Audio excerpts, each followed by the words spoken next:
Hello viewers, Adil খামারের পক্ষ থেকে সবাইকে আসসালামু আলাইকুম রহমতুল্লাহি ওয়া বারাকাতুহু। আশা করি সবাই ভালো আছেন, সুস্থ আছেন। আপনাদের জন্য সবসময় আমি দোয়া করি। আজকে দীর্ঘদিন যাবৎ কোনো ভিডিও আপলোড করে আপনাদেরকে দেখাতে পারি না, অনেক সমস্যা। আমাদের কুমিল্লাতে অনেক বন্যা, বুড়িচংয়ে অনেক বন্যা হইতেছে। আমাদের পার্শ্ববর্তী থানা, এটা আমাদের থানা কোতোয়ালি থানা, আমাদের পাশেই বুড়িচং থানা। ওই বুড়িচং অবস্থা অনেক খারাপ, সেই জন্য মনটা অনেক খারাপ। আর এর মাঝে অনেক দেশের ভিতরে অনেক কিছু হয়েছে, অসুবিধা আন্দোলন, সরকার পতন, এগুলোর কারণে অনেক দিন যাবৎ ভিডিও দিতে পারি নাই। যাই হোক, আজকে অনেকদিন পর একটা ভিডিও আপনাদেরকে দেখানোর জন্য ভিডিওটা করলাম। আমার প্রিজন কবুতরগুলা অনেকদিন যাবৎ দেখাই না। এই যে আমার একটা কবুতর সিরাজি পাকিস্তানি, এটা আমি এইগুলো বাক্স ভিতরে পালি। এই যে এখন ডিম নিয়ে বসে আছে, মাশাআল্লাহ। এই যে এখানে আরেকটা আছে, এখানে বাচ্চা আছে, এগুলার বাচ্চাগুলো আছে। এই যে বাচ্চা আছে, এগুলার ভিতরে বাচ্চা আছে, বাচ্চা নিয়ে বসে আছে।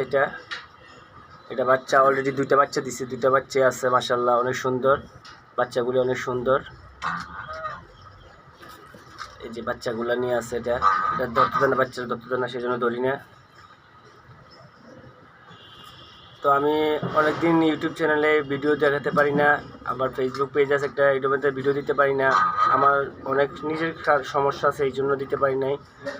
আর যারা এখন বর্ষাকাল, এখন কবুতর, হাঁস, মুরগি সবগুলো পরিষ্কার পরিচ্ছন্ন রাখতে হবে, সুন্দর রাখতে হবে তাদেরকে, যাতে তার কোনো সমস্যা না হয়। আমিও বাচ্চা বেশি থেকে হয়তো এমন দেখা যাচ্ছে, আমি প্রত্যেক কদিন পর বাক্সগুলো পরিষ্কার করি যাতে কোনো সমস্যা না হয়।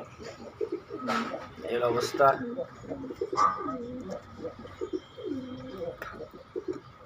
আমার অনেকদিন যাবৎ কবুতরগুলা বাচ্চা ঠিকমতো দিতে পারে, বাচ্চাগুলো ডিম দিচ্ছে, বাচ্চা ফুটে নাই। কারণ একটাই, আমাদের এখানে ইঁদুরের কারণে বাচ্চা নিতে পারি নাই। ডিমগুলা খেয়ে ফেলে বাচ্চা তো দূরে হতে ইঁদুরের ডিমগুলো খেয়ে ফেলে, এই জন্য কিছু করতে পারি নাই। যাই হোক, তো যারা আমার চ্যানেলটা এখন সাবস্ক্রাইব করেন নাই, সাবস্ক্রাইব করে ফেলবেন, লাইক দিবেন, কমেন্ট করবেন, ভুল ত্রুটিগুলো খবর দৃষ্টি দেখবেন। আপনারা সবাই ভালো থাকেন, সুস্থ থাকেন, দেশের জন্য দোয়া করে সবাই, দেশ যেতে ভালোভাবে থাকে, দেশের স্বাভাবিক অবস্থাতে আবার আগের মতো ফিরে আসে, সুন্দরভাবে থাকে দেশ, এই কামনা করি। তো সবাই ভালো থাকবেন, সুস্থ থাকবেন। আসসালামু আলাইকুম রহমতুল্লাহি ওয়া বারাকাতুহু।